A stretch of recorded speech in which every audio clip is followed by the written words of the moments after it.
Hello friends. Welcome to my channel.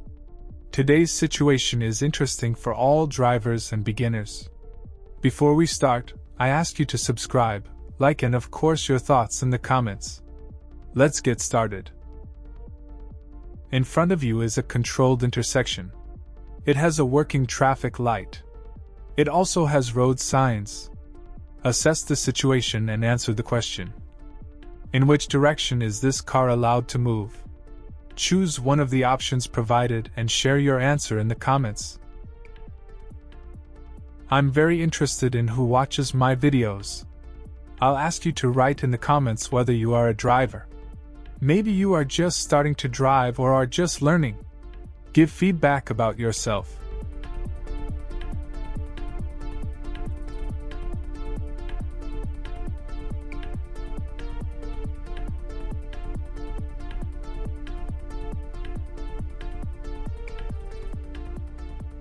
So the correct answer is C. Straight and U-turn. Let's figure out why. This intersection is regulated because the traffic light is working, which shows the red car that it can start moving. We also see that there is an additional green section that is also lit and allows left-hand movement. The main road sign in this case does not help us at all, but there is a sign that prohibits left-hand movement. It is located on yellow, which means it is a temporarily installed sign.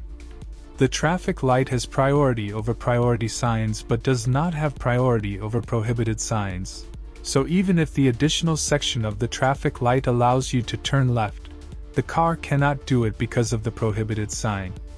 This sign does not reserve a turn, so this car can make a turn. It cannot continue moving to the right because it did not take the extreme right position in advance, and the road markings also do not allow it to do this from the lane it is in. Therefore, the correct answer is straight or turn. Thank you for your attention. Like and subscribe to learn more about traffic. Be attentive and careful behind the wheel. See you.